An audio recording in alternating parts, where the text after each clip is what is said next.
नमस्कार दोस्तों, मैं दिव्या स्वागत करती हूँ आपका तरंग पॉडकास्ट सीरीज सवाल सेहत का में।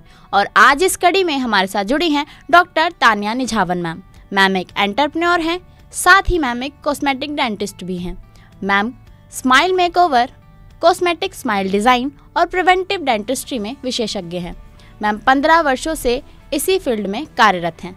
मैम आपका बहुत बहुत स्वागत है हमारे इस कार्यक्रम में। Thank you so much, Divya. Namaste, everybody. Thank you, Divya and Tarang 90.0 FM. And I'm really looking forward to this. तो मैम सबसे पहले आप हमारे दर्शकों को अपने बारे में बताएं। Namaste, दार्शकों. Thank you so much for having me here. And I'm Dr. Tanya Nijhawan. Partly brought up in Delhi और कुछ मेरी upbringing लॉस एंजलिस में भी हुई है. एंड डेंटिस्ट्री मेरे लिए एक पैशन है. 9th स्टैंडर्ड में जब सब ट्यूशन कर रहे थे, मैं डेंटल असिस्टेंट रूट कैनाल्स में असिस्ट कर रही थी. सो जैसे होता है ना कि सबको लॉयर बनना है, डॉक्टर बनना है, ये बनना है, मेरा बचपन से था कि मुझे डॉक्टर बनना है, एक वाइट कोट पहनना है.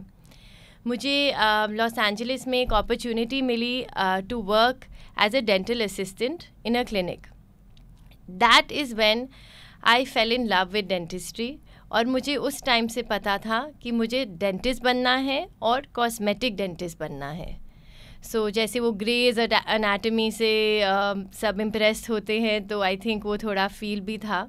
मैम जैसे आप एक कॉस्मेटिक डेंटिस्ट हैं, तो मैं आपसे ये जानना चाहूँगी कि कॉस्मेटिक डेंटिस्ट्री के ऐसे कौन से प्रोसीजर्स हैं जो लोगों में बहुत ज़्यादा ट्रेंड करते हैं, जो ट्रेंड करते हैं. सो कॉस्मेटिक डेंटिस्ट्री क्या है? It is basically smile designing. लोगों की स्माइल इम्प्रूव करना in a very non invasive. So ज़्यादा सर्जरी नहीं, कम से कम, like as conservative as we can be. And सबसे पॉपुलर तो ऑफकोर्स हमारी वो हॉलीवुड बॉलीवुड स्माइल्स हैं. And you know, if you see, जो सारे सेलिब्रिटीज़ हैं, सबकी परफेक्ट स्माइल होती है. Of course, not all are born with that. So a lot of people come to the clinic and ask me, can we get a perfect smile like, say, a Deepika Padukone or Anushka Sharma? So that is the most popular. I can't take names, but most people have veneers. So जब ये beautiful Hollywood Bollywood smiles देखते हो, something called veneers. Now what are veneers? आप जानना चाहेंगे, I'm sure. So veneers are very thin, बहुत thin, like shell, you can say a tooth shell. It covers the top surface of the tooth. So जो भी हमारी mal alignment थोड़ी सी है, या तो दांतों का शेप ठीक नहीं है, या तो येलो हैं, ये उनको कवर कर लेते हैं. So veneers are very popular. Second popular is aligners. आपने जैसे ब्रेसेस का तो सुना ही होगा. ये जो क्लियर अलाइनर्स है, they are braces but they are clear. They are custom fit, सबके साइज से अलग से बनते हैं, AI जेनरेटेड है. और दांतों की जो अलाइनमेंट, जैसे क्रोकेड टीथ हैं, गैप्स हैं दांत में, उसको ये ठीक करते हैं. जो टीथ वाइटनिंग होती है वो काफ़ी ट्रेंड करती है, तो वो क्या होती है इसके बारे में बताएं. साथ ही इसके इफ़ेक्ट्स क्या होते हैं और क्या ये लोगों के लिए हार्मफुल हो सकती है या इसके कोई साइड इफ़ेक्ट्स हो सकते हैं, इसके बारे में बताएं. So teeth whitening, if done by the right person with the right material, is not harmful. So a lot of people ये घर के सारे नुस्खे करते हैं, बेकिंग सोडा लगाना या तो फिर कहीं से DIY किट ले आना, उसमें इतना कोई इफ़ेक्ट नहीं आता. And But if you use the right material and do it with the right professional, जिसको इस चीज़ का एक्सपीरियंस हो, it is a wonderful treatment. जैसे हम अपने फेस के फेशियल्स कराते हैं, तो why not for our teeth? तो मैम इसके कोई साइड इफ़ेक्ट्स हैं? Temporary sensitivity, but long term कुछ नहीं. तो मैम इसी के साथ मैं भी जानना चाहूँगी कि आप काफ़ी समय से इस फील्ड में काम कर रहे हैं, तो आपको लोगों से काफ़ी मिथ्स सुनने को मिलते होंगे. तो ऐसे कौन से मिथ हैं जो आपको सबसे ज़्यादा सुनने को मिलते हैं, लोगों को जो जानने चाहिए? सबसे ज़्यादा brushing technique. I feel 70% of the people don't brush correctly. And कई लोग वो जो बेचारे बहुत ट्राई करते हैं वो काफ़ी दांतों को ना हार्ड घिस रहे होते हैं, लिटरली बड़ी ज़ोर ज़ोर से दे ब्रश एंड इट्स लिटरली कि अपने दांत को ऐसे घिस रहे हैं, सो जो ऊपर की लेयर है दांत की उसको भी घिसते जा रहे हैं.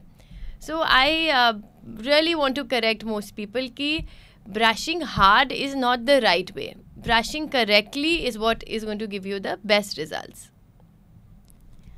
तो जैसा कि मैम ब्रशिंग की बात चल रही थी, तो आजकल जो इलेक्ट्रिक ब्रश करने का तरीका होता है वो भी आजकल के युवा लोगों में बहुत ज़्यादा ट्रेंड करता है. लोग इलेक्ट्रिक ब्रश का यूज़ करते हैं.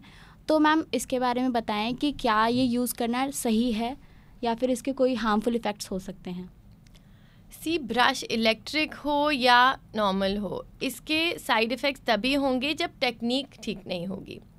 मैं हमेशा मजाक में बोलती हूँ, an electric toothbrush is like a gym instructor. Basically, it will show you the right technique because most of these toothbrushes have the right action that is needed for brushing, and there is a timer.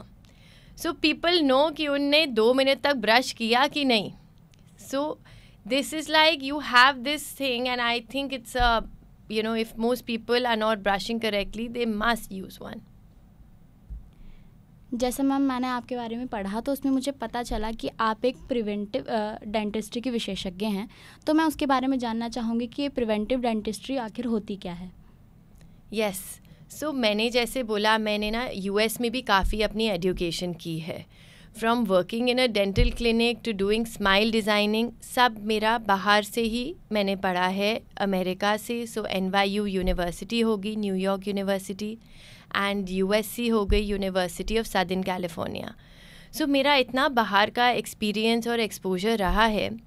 तो वहाँ पे ना लोग prevent करते हैं for the oral care and everything. यहाँ पे जो है इंडिया में 90% लोग तभी क्लिनिक में आते हैं जब बहुत पेन होती है, या तो स्वेलिंग है, फिर वो बोलते हैं oh I hate dentist. And I always tell them no, actually we need to prevent this. Prevention is very, very important. Like they say, prevention is better than cure. Why would we cure something when we could actually prevent it? So I propagate preventive dentistry in India. I tell everybody, prevent it. Please visit your dentist 6 monthly. Very, very important. कुछ भी होगा उसी वक्त catch कर लेंगे. You don't have to go for extractions, root canals. Why? Yes ma'am. तो ma'am इसके बारे में बताएं कि अभी कोई ऐसी कॉस्मेटिक डेंटिस्ट्री है जो अभी तक नहीं थी और अब आने वाली है. आने वाली तो हैं काफ़ी चीज़ें. एक्चुअली वेनियर्स में भी काफ़ी डेवलपमेंट हुई है. आई डोंट नो आपने डिजिटल डेंटिस्ट्री का सुना है कि नहीं.